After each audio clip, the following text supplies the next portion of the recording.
Oi, gente, tudo bem? Espero que todo mundo esteja bem. Meu nome é Isabela Marzola, sou jornalista e trabalho na comunicação do Instituto Brasil-Israel. E esse é o Expresso Israel, um programa que traz um resumo das principais notícias de Israel da semana, né? Com uma correspondente em Tel Aviv, que é a jornalista Daniela Kresh, que está aqui comigo. E a gente vai começar falando sobre uma reaproximação da Turquia com Israel, né, Daniela? Que é um dos países que historicamente não estavam com uma relação diplomática muito boa.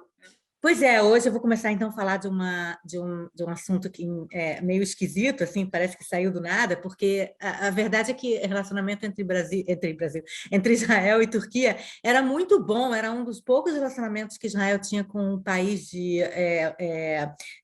muçulmano, né, com maioria muçulmana, até o final dos anos 2000, até 2010, né? Com 2010 a situação piorou totalmente com a chegada no poder, na verdade, um pouco tempo antes do Erdogan, que é o presidente, o primeiro-ministro, ele sempre é alguma coisa lá na Turquia, eu nunca sei o que é, porque ele fica mudando, né? E ele chegou ao poder de uma maneira mudando muito a cara da Turquia. A Turquia era um país laico, era um país que se, inclusive, gabava de ter uma laicidade, era um país que era muçulmano, mas as pessoas mandavam com roupa ocidental, um país que tinha cara ocidental, cara de Europa, né? E o Erdogan chegou com uma agenda islamista, uma agenda religiosa, né? E mudou bastante o ethos, né, da Turquia. E uma das coisas que ele mudou também foi o discurso em relação a Israel. Se antes não havia um discurso contra Israel, ou especificamente de incitação contra Israel, o Erdogan adotou esse discurso, tá? E piorou muito com aquela situação do navio Mármara, não sei se as pessoas se lembram, 2010, que teve um grupo de Uma navios tentativa de entrar na faixa de Gaza. de entrar na faixa de Gaza, e eles saíram da Turquia, e Israel, a marinha israelense abordou um dos navios e teve mortes e tal, e desde então o Erdogan aumentou muito a retórica contra Israel, tipo, realmente culpando Israel por muita coisa, adotando um discurso pró-palestino, anti-Israel, né? Novamente, você pode ser pró-palestino e pró-Israel também, você pode ser querer dos dois estados, né? Mas ele, obviamente, adotou um discurso pró-palestino que é anti-Israel, e as pessoas, na verdade, começaram a achar que até o Erdogan ir embora, né? Não se parte mais da elite política da Turquia, não tinha mais nada o que fazer, né? Não dá para melhorar o relacionamento com o governo turco com o Erdogan lá. Mas, por incrível Em que pareça... 2010, e uma coisa que você falou de 2010, teve esse episódio do navio, o Erdogan pediu uma punição para Israel no Conselho de Segurança da ONU.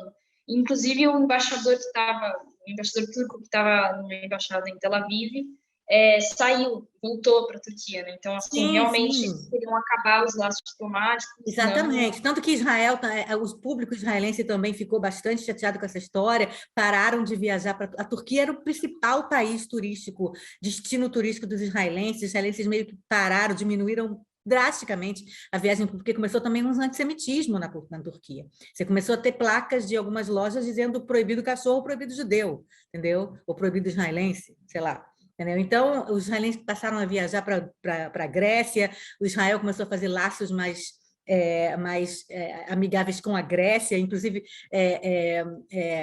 muita gente na Turquia preocupada com isso, porque Grécia e Turquia têm uma certa rivalidade em muitas coisas, então, de repente, Israel começou a fazer amizade com a Grécia, já que a Turquia não quer a gente vai lá na Grécia.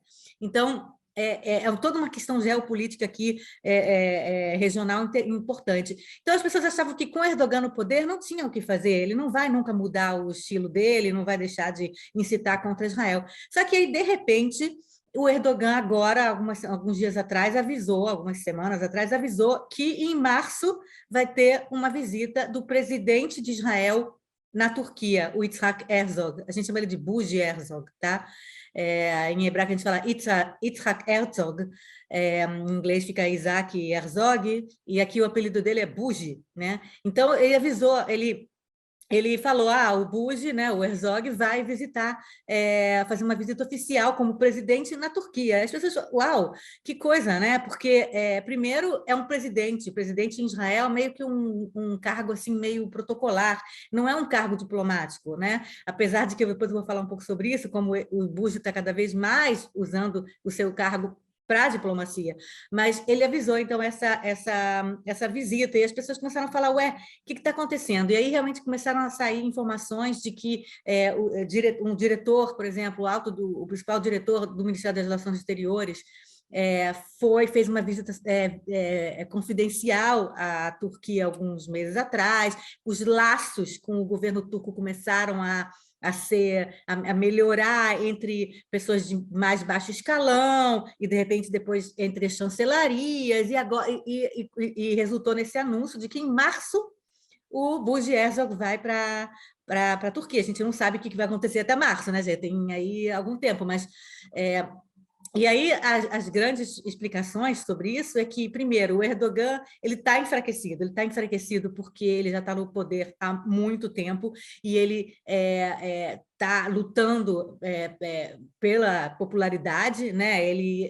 Enfim, ele é quase um ditador, ele transformou tanto a Turquia tal e tudo, mas a popularidade dele está caindo muito. Ele está, ultimamente, saíram muitas notícias de que ele está doente, inclusive com vídeos de que ele não consegue andar direito, ele agora pegou Covid recentemente também, então ele está com uma popularidade aí de enfraquecido fisicamente e politicamente na Turquia. E outra coisa, que na verdade para mim é o ponto-chave, a Europa está com essa questão do gás natural da Rússia para a Europa, que, sei lá, 2/3 do gás da Europa vem da Rússia, e está tendo essa tensão entre Rússia e Ucrânia agora, e justamente por causa dessa questão do gás natural, não por causa, mas o gás natural, o gás que a Europa precisa, se a Rússia resolver entrar em guerra ou invadir a Ucrânia e cortar o gás para a Europa está ferrada. O abastecimento de gás já era. Exatamente. Então, existe um projeto já há alguns anos de Israel, porque Israel agora é uma potência de gás. Israel descobriu nos últimos 20 anos muitos bolsões de gás no mar Mediterrâneo próximo, né, do mar territorial israelense. E, hoje em dia, Israel é uma potência de gás. Inclusive, já manda gás para o Egito, manda gás, acho que inclusive para a Jordânia. Então, existe já um projeto que seria de gás vindo de Israel, passando pela Turquia para a Europa. E seria uma coisa assim, de milhões de dólares, bilhões, sei lá, um negócio importantíssimo, que para o Erdogan seria uma maneira de transformar a Turquia em algo fundamental para a Europa, em transformar a Turquia como num peão importante para a Europa e transformar, inclusive, não só ganhar dinheiro com essa venda desse gás que viria de Israel e passaria por por um cano assim, através da Turquia, não só ganhar dinheiro com esse negócio, mas também ganhar importância geopolítica para a Europa. Não é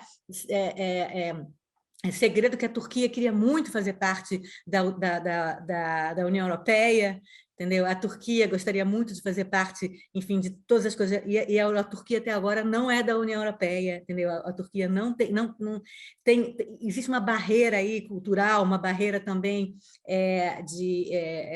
da própria democracia, né? É uma barreira complicada que a Turquia não consegue passar para entrar na União Europeia.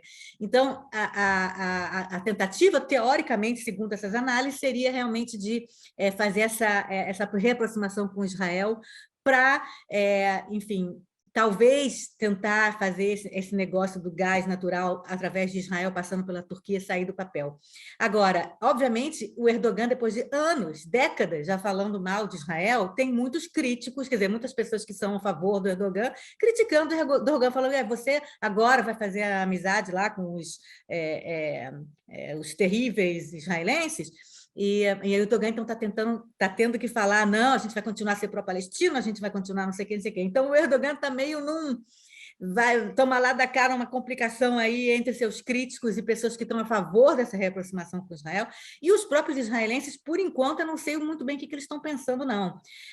No governo, obviamente, Israel vai sempre querer melhorar o relacionamento com vizinhos, com países, né, próximos, né, principalmente com um país muçulmano. A gente tem agora a esteira dos acordos de Abraão. Outro motivo também seria talvez essa vontade da Turquia de fazer parte, de não perder o bonde dos acordos de Abraão, que são esses acordos que Israel fez com Emirados Árabes, com Dubai, com Marrocos, talvez com Sudão, e está fazendo com que tenha uma nova união regional que engloba Israel aqui no Oriente Médio, e a Turquia talvez não queira ficar longe disso, assim como o Egito também não quer ficar fora disso, né? Então, muitas coisas interessantes estão acontecendo por debaixo do pano, em termos geopolíticos, dessa talvez reaproximação entre Israel e Turquia.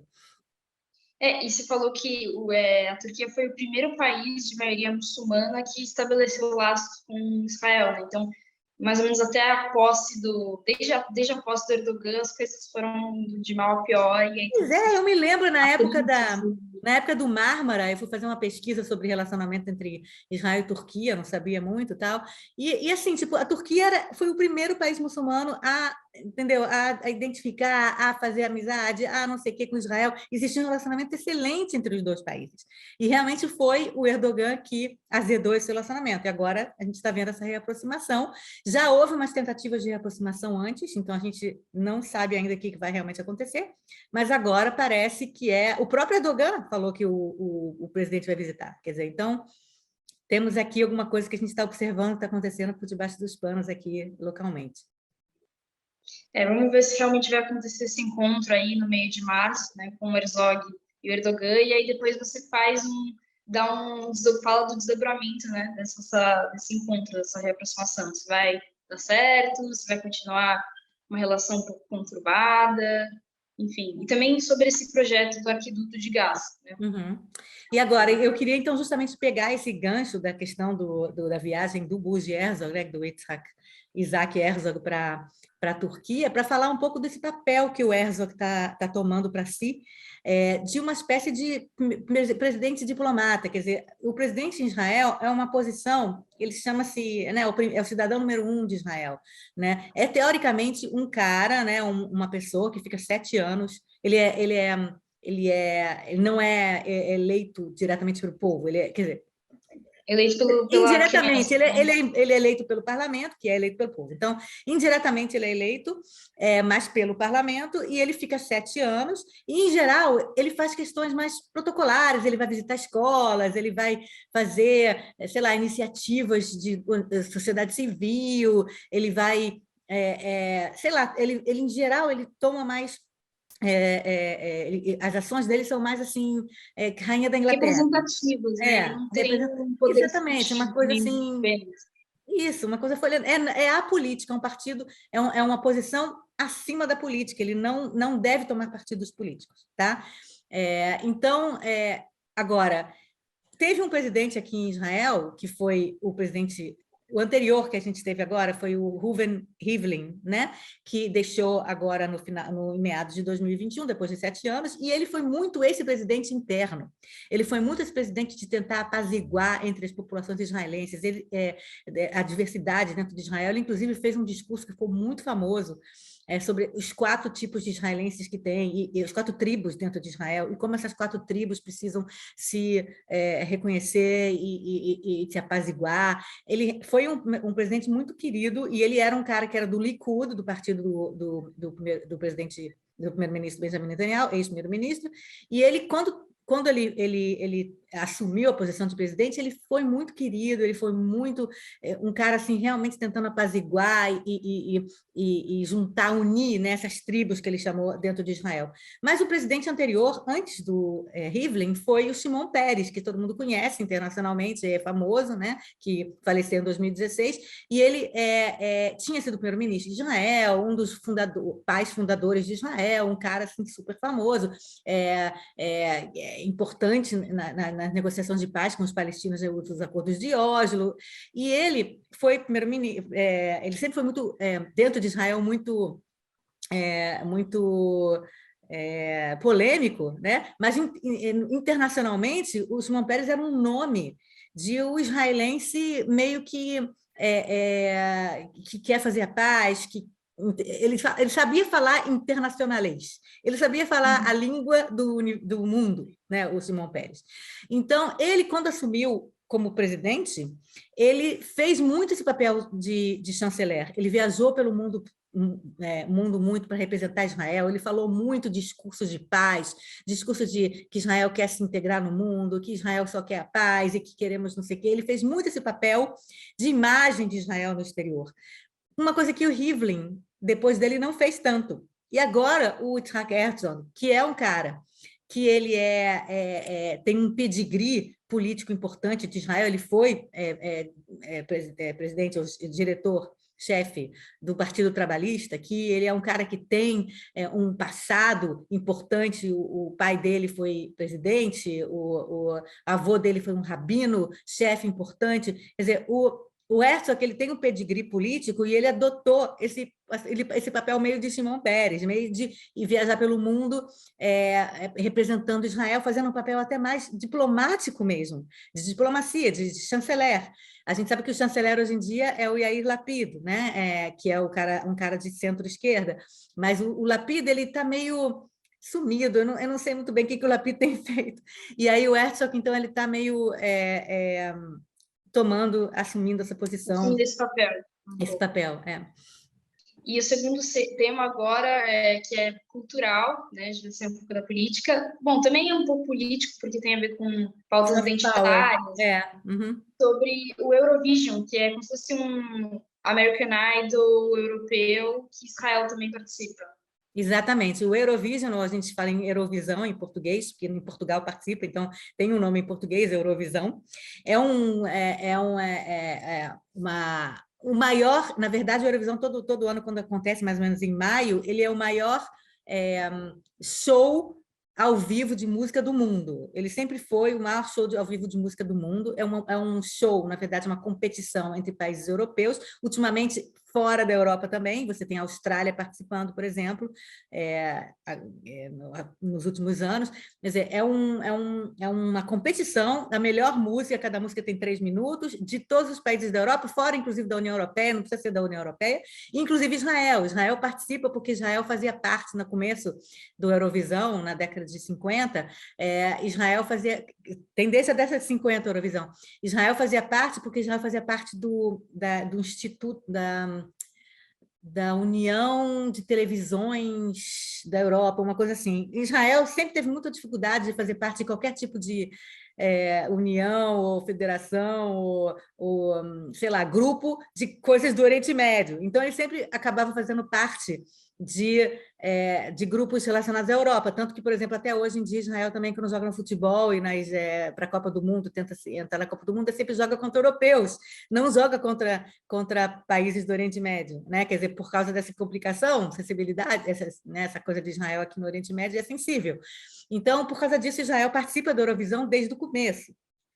Não desde o começo, acho que o Israel começou na década de 70 a participar. Israel é um dos maiores vencedores. Israel já ganhou 4 vezes. Poucos países ganharam 4 vezes o Eurovisão.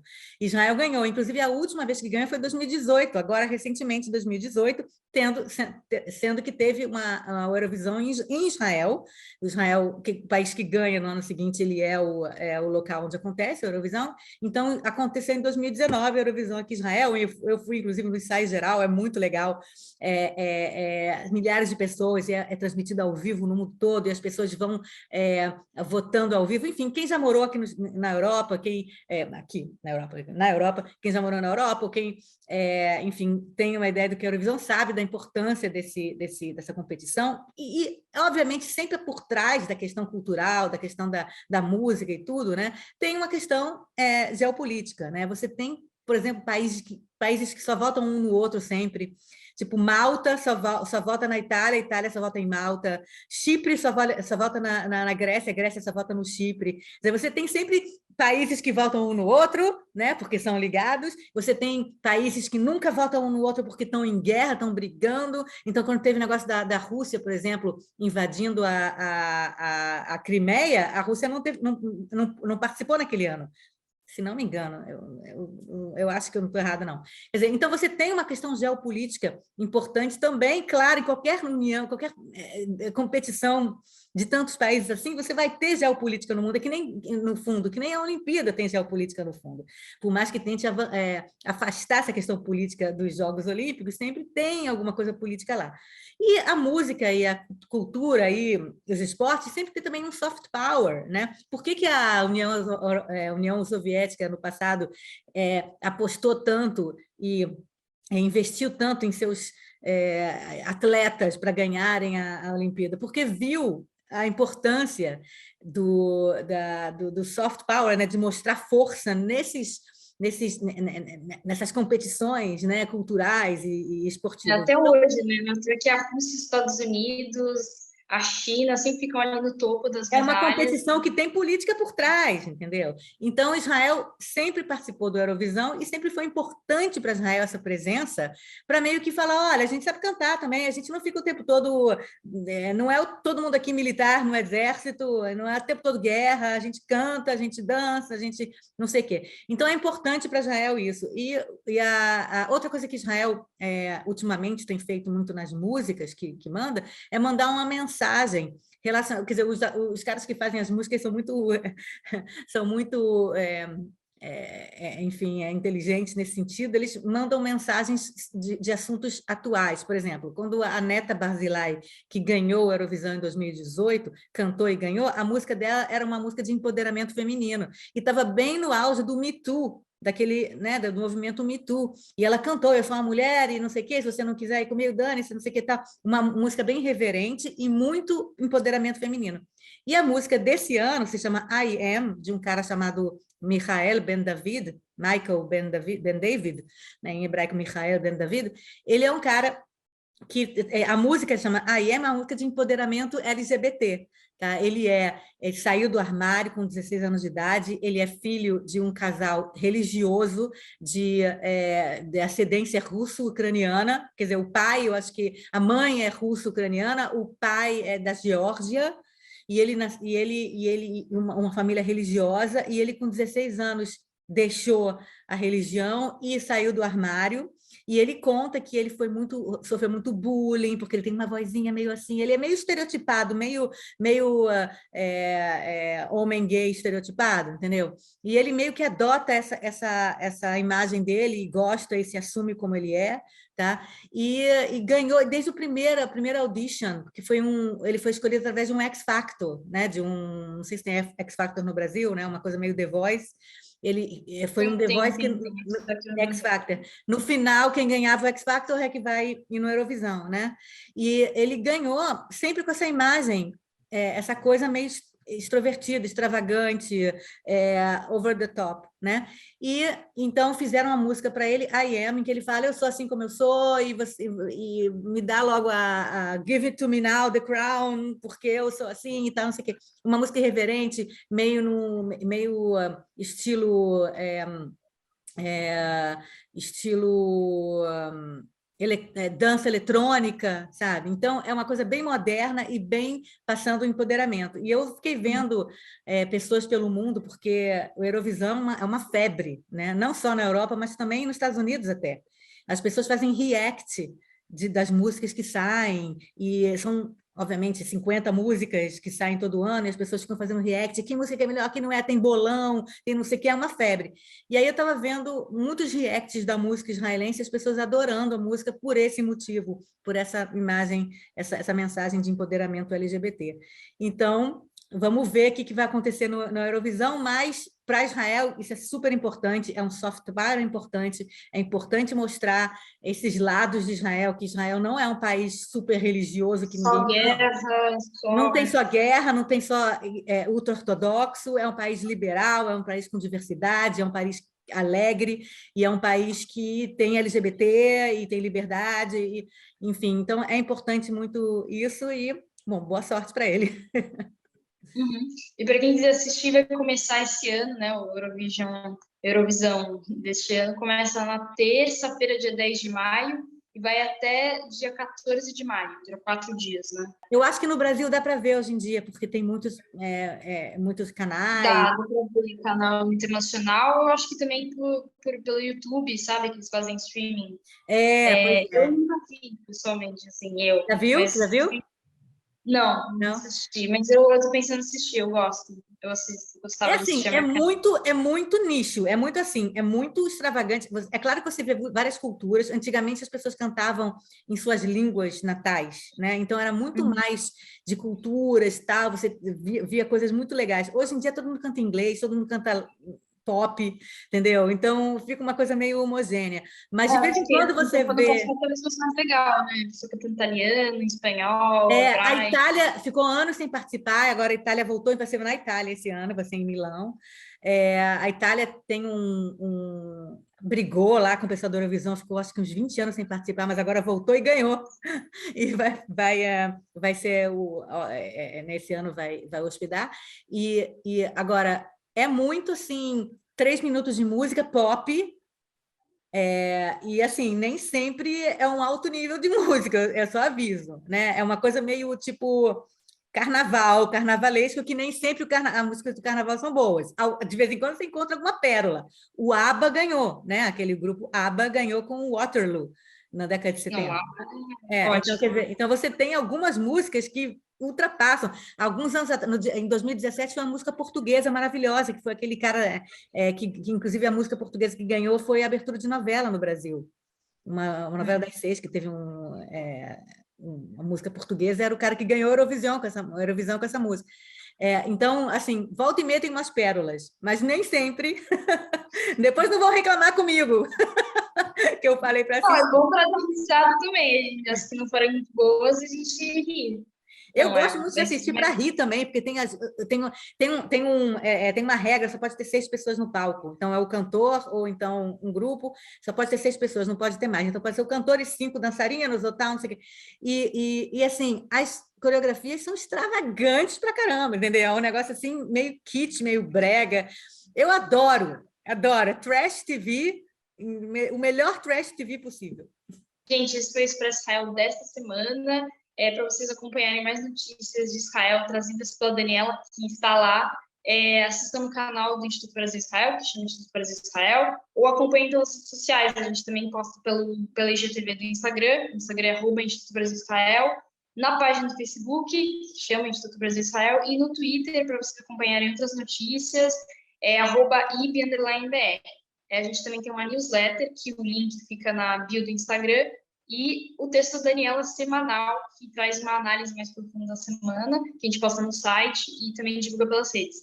Falando nisso, Dani, qual que é o tema do seu texto? O tema do meu texto essa semana vai ser também uma coisa interessante, cultural, que é um documentário sobre um cara israelense que enganava mulheres pelo Tinder, que se chama Tinder Swindler, que está na Netflix, e muita gente no Brasil está falando sobre isso, e eu vou contar um pouco dos bastidores dessa história. Maravilha. Vai um tema mais descontraído, mas também fica como assim, gente? E, bom, gente, é isso. Até semana que vem. Até lá. Né? Tchau, Dani. Obrigada. Tchau, gente. Tchau, Isabela.